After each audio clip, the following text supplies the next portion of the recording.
Hello ಮಕ್ಕಳೇ ಹಾಗೂ ನನ್ನ ಪ್ರೀತಿಯ ವಿದ್ಯಾರ್ಥಿಗಳೇ.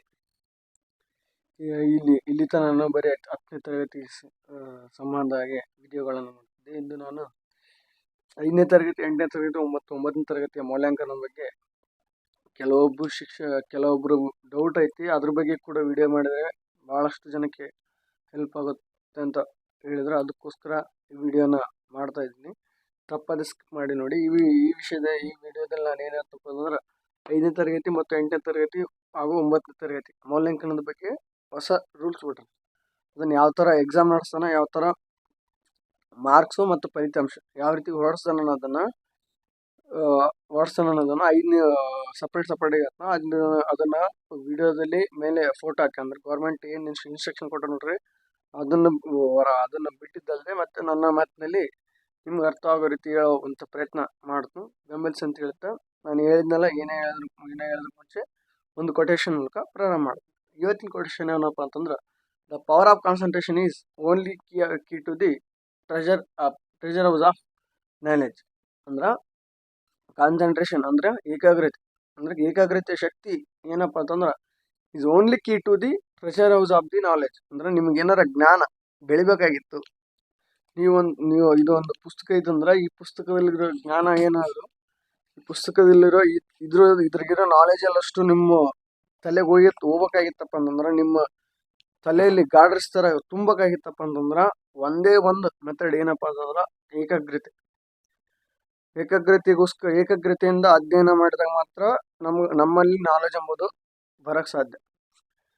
ನಾವೇನಾರ ಬರೀ ಔಪಚಾರಿಕವಾಗಿ ಚಂಚಲ ಮನಸ್ಸಿನಿಂದ ಏನಾರ ಅಧ್ಯಯನ ಮಾಡಿದಪ್ಪ ಅಂದ್ರೆ ನಮ್ಮ ಹತ್ರ ನಾಲೆಜ್ ಬರಕ ಯಾವುದೇ ತರ ಸಾಧ್ಯ ಇಲ್ಲ. ನೀವು ಏನೇ ವಿಷಯನಾದ್ರೂ ಕೂಡ, ಯಾವುದೇ ವಿಷಯನಾದ್ರೂ ಕೂಡ ಏಕಾಗ್ರತೆ ಸಮಚಿತ್ತದಿಂದ ಅಧ್ಯಯನ ಮಾಡೋದು ಬಹಳ ಮುಖ್ಯ ಆಗುತ್ತೆ.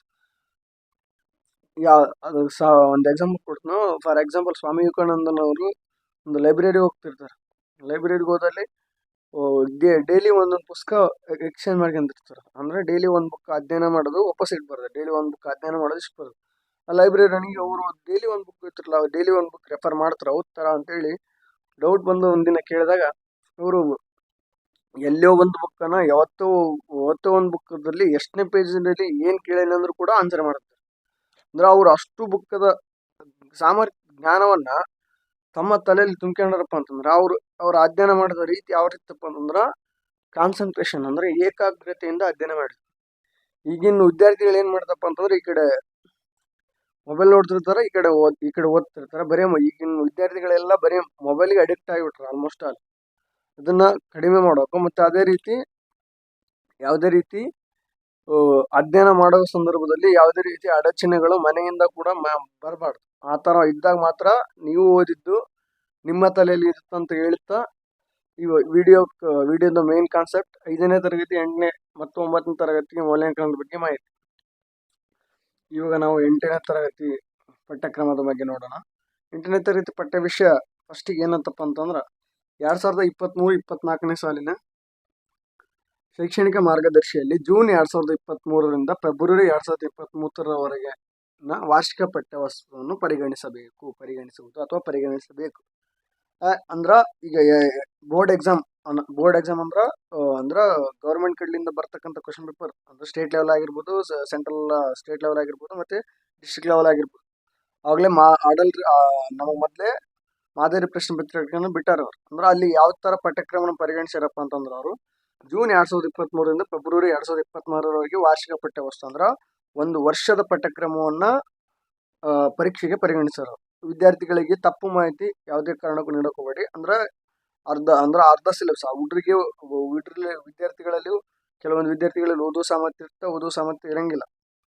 ಅದಕ್ಕೋಸ್ಕರ ಜೂನ್ 2023 ಮತ್ತು ಫೆಬ್ರವರಿ 2024ರವರೆಗಿನ ವಾರ್ಷಿಕ ಪಠ್ಯವಸ್ತು ಅಂದ್ರೆ ಎಲ್ಲಾ ಪಾಠಗಳು, ಅಂದ್ರ ವಿಜ್ಞಾನದಲ್ಲಿ ಟೋಟಲ್ 18 ಪಾಠಗಳು ಬರ್ತಾವ, ಗಣಿತದಲ್ಲಿ ಟೋಟಲ್ 15 ಪಾಠಗಳು ಬರ್ತಾವ. ಆ 15 ಪಾಠಗಳಿಗೆ ವಿದ್ಯಾರ್ಥಿಗಳನ್ನ 16 ಪಾಠಗಳಿಗೆ ವಿದ್ಯಾರ್ಥಿಗಳನ್ನ ಅಣಿಗಣಿಸುವುದು ಶಿಕ್ಷಕರ ಕರ್ತವ್ಯ ಆಗುತ್ತೆ. ಮತ್ತು ವಿದ್ಯಾರ್ಥಿಗಳಿಗೆ ಸರಿಯಾದ ಮಾಹಿತಿಯನ್ನು ಒದಗಿಸುವುದು ಕೂಡ ಶಿಕ್ಷಕರ ಕರ್ತವ್ಯ ಆಗುತ್ತೆ. ಯಾವುದೇ ತರ ತಪ್ಪು ಮಾಹಿತಿ ನೀಡಕ್ ಹೋಗಬೇಡಿ. ಇನ್ನು ಈಗಲೂ ಕಾಲ ಮಿಂಚಿಲ್ಲ. ಇನ್ನು 1 ತಿಂಗಳು ಟೈಮ್ ಇದೆ. ವಿದ್ಯಾರ್ಥಿಗಳನ್ನ ಸರಿಯಾದ ರೀತಿಯಲ್ಲಿ ಗೈಡೆನ್ಸ್ ಸರಿಯಾದ ರೀತಿಯಲ್ಲಿ ಮಾರ್ಗದರ್ಶನ ನೀಡುವುದರ ಮೂಲಕ ವಿದ್ಯಾರ್ಥಿಗಳಲ್ಲಿ ಉತ್ತಮ ಅಂಕ ಗಳಿಸಲು ಸಹಾಯ ಮಾಡೋಣ ಅಂತ ಈ ರೀತಿಯಾಗಿ ಅಂದ್ರೆ ವಾರ್ಷಿಕ ಪಠ್ಯವಸ್ತು ಟೋಟಲ್ ಎಲ್ಲಾ ಪಾಠಗಳು ಅಂದ್ರೆ ಜೂನ್ 2023ರಿಂದ ಶಾಲೆ ಪ್ರಾರಂಭವಾಗಿಂದ ಶಾಲೆ ಅಂತ್ಯದವರೆಗಿನ ಪಠ್ಯಕ್ರಮವನ್ನು ವಿದ್ಯಾರ್ಥಿಗಳಿಗೆ ಪರೀಕ್ಷೆಗೆ ನೀಡಲಾಗುತ್ತೆ. ನೆಕ್ಸ್ಟ್ ಮೌಲ್ಯಾಂಕನ ಕ್ರಮ ಯಾವ ತರ ಇರುತ್ತಪ್ಪ ಅಂತಂದ್ರ ಎಸ್ಸೆ2 ಮೌಲ್ಯಾಂಕನವನ್ನು ಎಲ್ಲಾ ಭಾಷೆ ಮತ್ತು ಕೋರ್ ವಿಷಯಕ್ಕೆ ಯಾವ ತರ ಎಕ್ಸಾಮ್ ನಡೆಸ್ತಾರಪ್ಪ ಅಂತಂದ್ರೆ ಅವರು 50 ಅಂಕಗಳಿಗೆ ಲಿಖಿತ, ನೆನ್ಪಿಟ್ಕೊರಿ 50 ಅಂಕಗಳಿಗೆ ಲಿಖಿತ, ನೆಕ್ಸ್ಟ್ 10 ಅಂಕಗಳಿಗೆ ಮೌಖಿಕ, ಅಂದ್ರೆ ಟೋಟಲ್ 60 ಅಂಕಗಳಿಗೆ ಎಕ್ಸಾಮ್ ನಡೆಸ್ತಾರ. ಅಂದ್ರೆ 50 + 10 ಎಷ್ಟು?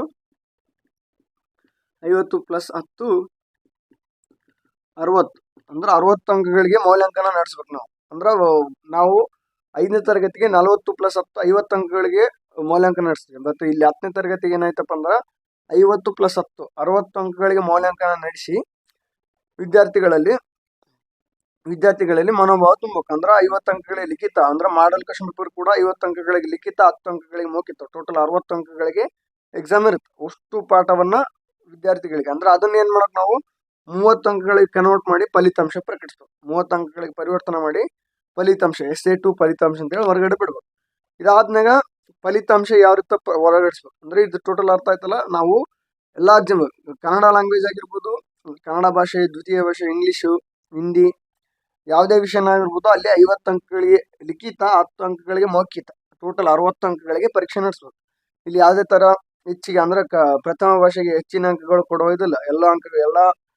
ಎಲ್ಲಾ ಭಾಷೆಗಳು ಎಲ್ಲಾ ಸಬ್ಜೆಕ್ಟ್ ಕೂಡ ಒಂದೇ ಅಂಕ, ಎಲ್ಲಾ ವಿಷಯಗಳು ಕೂಡ 50 ಅಂಕಗಳಿಗೆ ಲಿಖಿತ, 10 ಅಂಕಗಳಿಗೆ ಮೌಖಿಕ ಪರೀಕ್ಷೆಯನ್ನು ನಡೆಸಬೇಕು. ನೆಕ್ಸ್ಟ್ ಫಲಿತಾಂಶ ಪ್ರಕಟಣೆ ಯಾವ ತರ ಇರುತ್ತಪ್ಪ ಅಂತಂದ್ರ FA1 FA2 SA1 ಅದನ್ನ ಟೋಟಲ್ ಎಷ್ಟಾಯ್ತು 10 + 10 + 10 20 + 10 20 + 30 ಟೋಟಲ್ 50 ಆಯ್ತು. ಅಂದ್ರೆ ಇದು SA1 ಟೋಟಲ್ 50% ಮಾರ್ಕ್ಸ್ ಅನ್ನು ಕನ್ಸಿಡರ್ ಮಾಡ್ಕೋಬೇಕು. ನೆಕ್ಸ್ಟ್ FA3 FA4 + SA2 10 + 10 + 30 50 + 50 ಎಷ್ಟು 100 ಅಂಕಗಳಿಗೆ ಫಲಿತಾಂಶ ಪ್ರಕಟಿಸ್ಬೇಕು. ಅಂದ್ರೆ ಈ ತರ ಕನ್ವರ್ಟ್ ಮಾಡಿ ಬರೀಬೇಕು. ಬಟ್ 10ನೇ ತರಗತಿ 9ನೇ ತರಗತಿ ಮಾತ್ರ ಯಾವ ತರ ಪ್ರಕಟಿಸ್ಬೇಕು ಅಂತಂದ್ರ ಈ ಎಸ್ಸೆ2 ಅಲ್ಲಿ ಏನ್ ನಡೆಸ್ತಾರೆ ನೋಡ್ರಿ, ಅದೊಂದೇ ಆಧಾರದ ಮೇಲೆನೆ ಫಲಿತಾಂಶ ಪ್ರಕಟಿಸ್ಬೇಕು.